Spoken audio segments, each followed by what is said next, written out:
New York Congresswoman and member of the House Ways and Means Committee, Nicole Malliotakis. Congresswoman, he wants government grocery stores. That sounds communist to me. Is that the future of the Democrat Party? I mean, he literally said he does not like capitalism. And here's one of these Democrats saying that he supports capitalism with a lowercase c. It's ludicrous. This is the problem with the Democrat Party. They are moving more and more to the left, embracing socialism and communist ideology for self-preservation because they're all afraid that Alexandria Ocasio-Cortez is going to run a primary against them. And you know who I blame the most? The New York City media. I blame the New York City media for not exposing Mamdani. He said that he wants to seize the means of production. That is literally a page out of the communist playbook of Karl Marx. He can identify as a socialist all he wants, but if you're quoting Karl Marx and you want to seize the means of production like they did in Venezuela and in Cuba and the Soviet Union, guess what? You're a communist. And we don't need that type of policy in New York or in this country for that matter. And, you know, people all over the city fled socialism, fled communism, like my mother fled Cuba. And they have to wake up and recognize what they are trying to do in our country before it's too late. Yeah, great point there. According to a new poll out from HarrisX, the race, it might be tightening in a four-way race that includes Mamdani, Cuomo, Republican Curtis Sliwa, and New York City Mayor Eric Adams. The poll finds Mamdani with 26%, Cuomo at 23%, Sliwa at 22%, and Adams at 13%. What do you think these candidates need to do, because, like I said, these numbers are going up for him? Yeah, look, first of all, you need to expose Mamdani and how dangerous his policies are. He preaches affordability, yet the policies will drive up the cost for everyone in our city. They are completely unsustainable.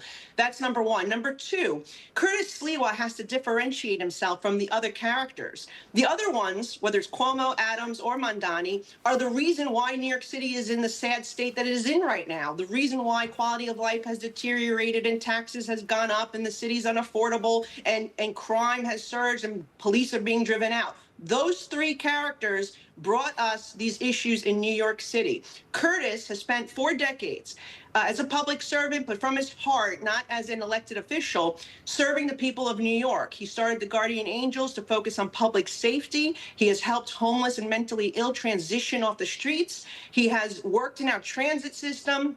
This guy knows the transit system inside and out, knows how it can be fixed, and he knows our housing projects. He has been to all of them. So this is a guy who truly loves and knows New York City, and the more he gets out there and tells people his story, I think he can win this race with the split that we're seeing right now. And aside from that, point out that the last time this city was truly well managed, it was under Rudy Giuliani and Michael Bloomberg, who both won as Republicans. That 20-year period were the glory days of New York City in my book, and before it was a mess and after it became a mess, those 20 years under Republican management is where we saw glory days. We can use that balance in New York City again, because remember, the city council, state legislature are going to remain Democratic. If we can get at least a Republican as mayor, it will bring some much-needed balance, and that should be something that common sense Democrats, independents, and Republicans should be able to support. Yep, absolutely. Hey, real quick, Congresswoman, before we let you go, obviously the $9 billion in Doge cuts passed overnight in the Senate, 51-48, goes back to the House now today for a final vote expected later today. It only got by on a couple of votes last month. Do you see any problems getting it to the Resolute desk before tomorrow's deadline so the president can sign it? I believe we'll see some votes change this week, and it will pass the House and it will go to the president's desk. Outstanding. Well, we'll look forward to that. Thank you very much, Congresswoman Nicole Malliotakis, for joining us this morning. Thank you.